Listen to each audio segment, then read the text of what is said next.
With huge pressure coming from the United States for Europe and Canada to take much more responsibility at NATO, in particular when it comes to Ukraine, for the Europe conversation, I catch up with Dutch Defense Minister Ruben Brekelmans. He tells me that the United States will no longer chair the Ukraine Defence Contact Group, and also how the Netherlands will have to have some serious conversations about increasing their spending on defence.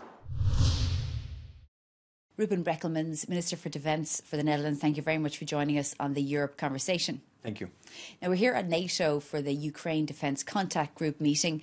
This was always chaired exclusively by the United States, but now it's being chaired by the UK and Germany. Has the US permanently walked off the pitch when it comes to this? Is it going to be consistently only European-led?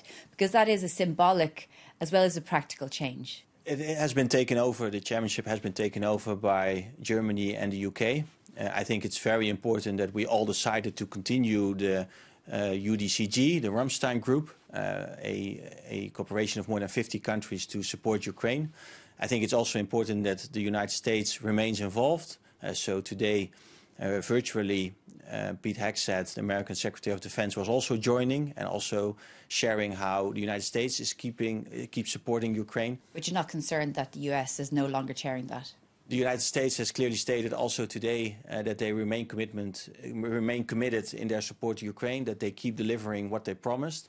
I think that's the most important thing. And I think it's good that two of the leading nations, the UK and Germany, have taken over this leading role also when it comes to the UDCG. And yet Steve Witkoff, the United States envoy or negotiator, is in the Kremlin today while Pete Hegseth was online.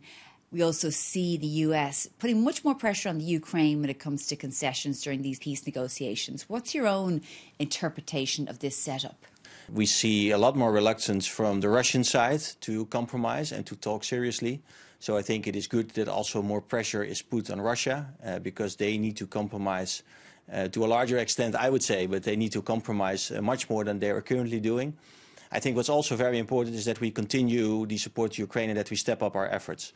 I was in Dnipro myself 10 days ago. I saw, it was the morning after a big air attack. I saw the impact with my own eyes. Also spoke to some of the generals there who are leading the Easter group of the Ukrainian forces. And they were telling us that the fighting is more intense than ever. And that Ukraine needs more and more support in order to be able to hold the line. And I think we need to do that because not only it's saving Ukrainian lives, but also if the position at the battlefield becomes stronger, then also the position of Ukraine becomes stronger at the negotiation table. And if the outlook for Ukraine improves and of Russia deteriorates, then of course Russia would also be pressured more to compromise. And I think that's important. Do you think any pressure has been put on Russia so far, though? It's hard for me to say because I'm not sitting there at the negotiation table. I don't know what the Americans are telling Russia exactly. I think it's very important that we keep the sanctions in place, that we also expand the number of sanctions, but also strengthen the functioning of the sanctions, because we now see that those sanctions are circumvented. So we should do much more also on this to make sure that those sanctions are more effective. But of course, there are more ways in which pressure could be put on Russia. I'm always in favor of that. For example, also looking at opportunities to use the Russian frozen assets to support Ukraine more, because that would put both pressure on Russia and also help to support Ukraine. Do you think Belgium or other countries are any closer to agreeing to that? Of course, there are some legal hesitations. There are also some other considerations. I think it is important that we keep looking creatively at opportunities in order to use those frozen assets.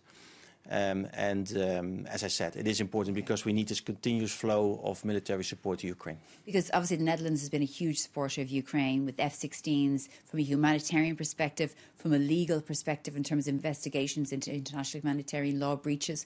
But looking at your own government, there is a bit of a split.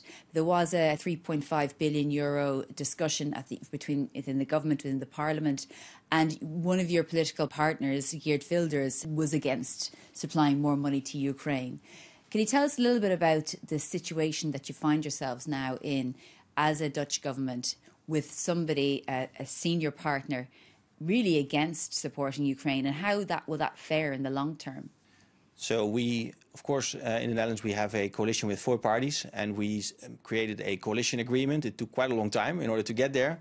But what we agreed upon is very clear, that our support to Ukraine is unwavering in any dimension, also in the military support. So over the last few years, our support has been 3.5 billion on average.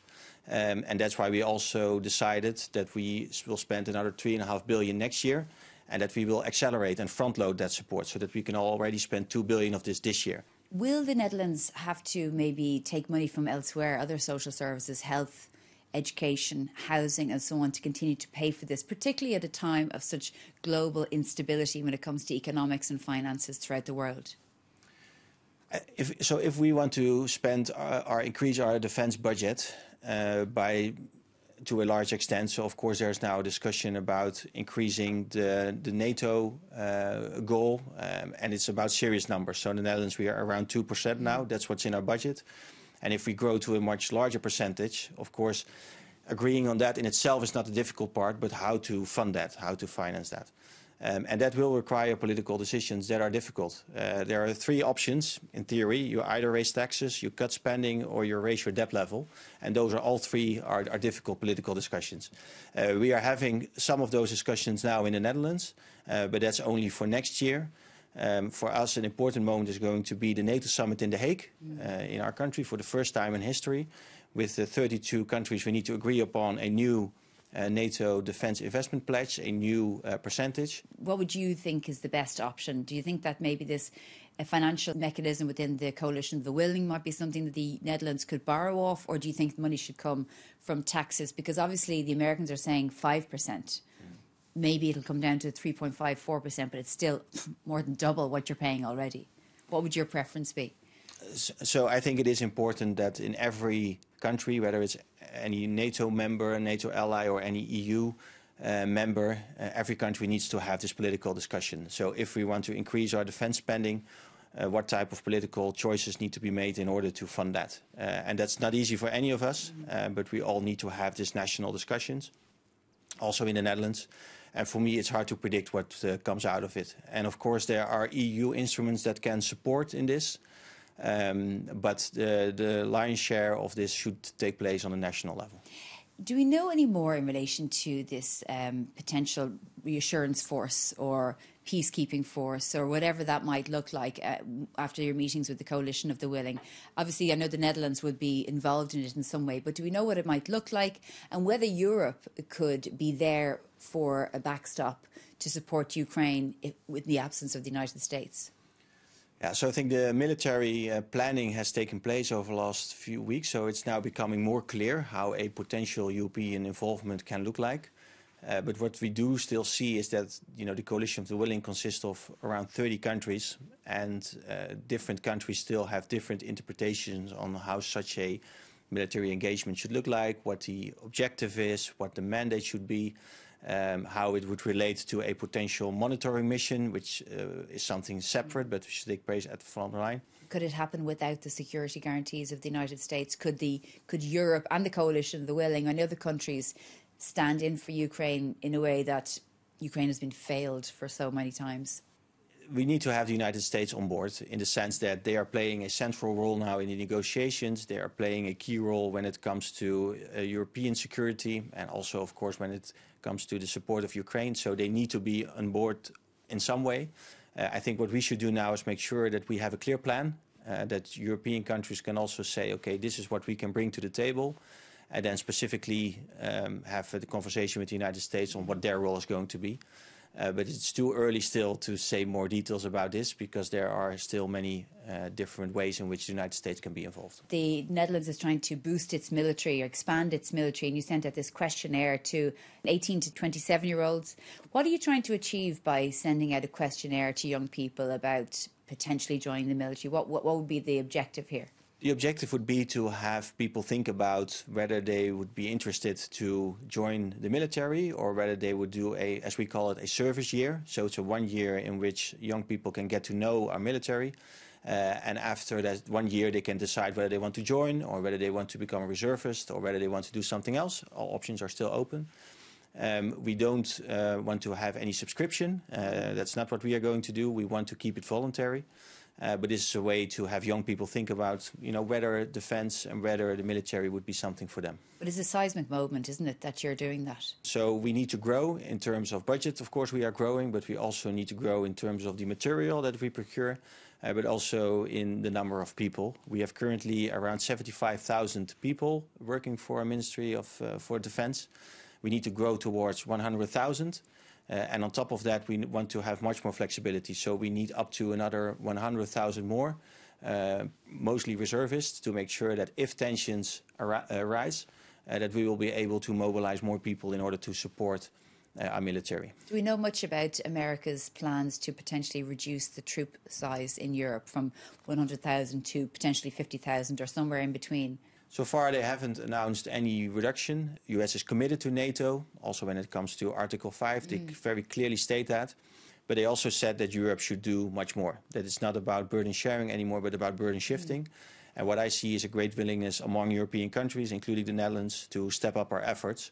And if then the United States over time decides to reallocate some of its resources to their own region, for their homeland defense, or to the Indo-Pacific or anywhere else, I think the most important thing is that we do this together and that we create a shared plan in which they are able maybe to shift some of their resources to other parts of the world, and we as European countries can gradually take over some of those resources.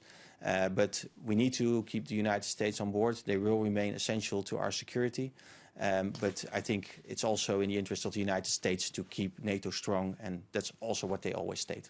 Okay, well, Ruben Brekelmans, Minister of Defence for the Netherlands, thank you very much for joining us on the Europe Conversation. You're welcome.